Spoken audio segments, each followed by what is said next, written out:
धाम की, सद्गुरुदेव भगवान की।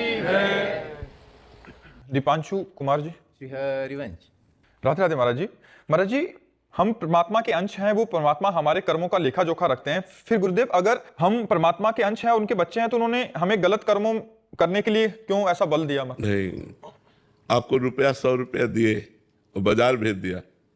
बाजार में मिठाई खरीदते हैं या ठाकुर जी के लिए इत्र खरीदते हैं या अपने गलत मार्गों में शराब में लगा देते हैं या जुआ खेल देते हैं, वो आपको छूट है। 100 रुपये आपको दिए गए, आपका उसका प्रयोग करने के लिए छूट है। ऐसे आपको जीवन दिया गया, बुद्धि दी गई, बल दी गई और संसार रूपी बाजार में भगवान ने आपको भेज दिया। अब आप इसका प्रयोग क्या करते हैं, गलत या सही? गलत करते हैं तो आपको दंड मिलेगा, सही करते हैं तो पुरस्कार मिलेगा और आपको आगे बढ़ाया जाएगा। यही लोग थोड़ी है, ये तो मृत्यु लोक है। स्वर्ग लोक, महरलोक, जनलोक, तपलोक, सत्यलोक, वैकुंठ, कैलाश, साकेत, गोलोक, जहाँ का भजन करोगे वहाँ पहुँच जाओगे। अब आप गलत आचरण करो, कहते पिता ने 100 रुपया ही क्यों दिए थे? तो 100 रुपया अच्छे कार्य के लिए दिए थे, आपने बुरे कार्य में क्यों खर्चा किया? आपको जो बाणी मिली है तो गाली क्यों दो? राम राम बोलो, राधा राधा बोलो। आपको नेत्र दिए हैं, अच्छा देखो। आपको हाथ दिए हैं, अच्छा करो। आपको जो विचार दिया, अच्छा सोचो, बुरा क्यों सोचो? बुरी सोच को मिटाओ, गलत आदतों को मिटाओ। इसलिए मनुष्य जन्म मिला है। भगवान ने तो बड़ी कृपा की है। भगवान ने आपको बुद्धि दी, शक्ति दी, आप उसका दुरुपयोग क्यों करो? सदुपयोग करो, अच्छे बनो, पवित्र बनो।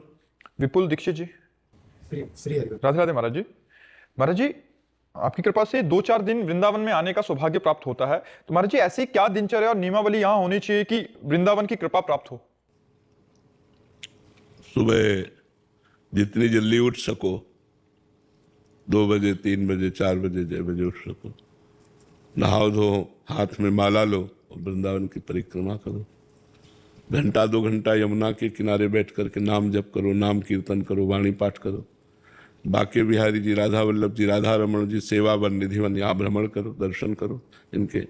एक दिन उपवास करो, 4 दिन रहो तो 1 दिन उपवास करो और किसी की निंदा न करो, किसी के दोष दर्शन न करो, भगवत आराधना करो। इसी से वृंदावन की कृपा प्राप्त होगी।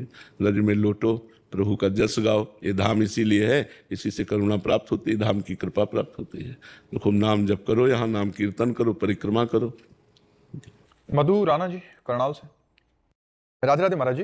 महाराज जी, हमारा 15-20 भक्तों का समूह है। हम सभी सामूहिक संकल्प के साथ हर साल 11 लाख मंत्र जाप का संकल्प पूरा करते थे, बट महाराज जी कह रहे हैं पिछले कुछ समय से सामूहिक जप संभव नहीं हो पा रहा, तो क्या एकांत जप का फल और श्रद्धा सामूहिक जप के समान मानी जाएगी? महाराज जी देखो, सामूहिक जप करने का मतलब है कि हम 10-20 लोगों का मन भजन में लगवा रहे हैं।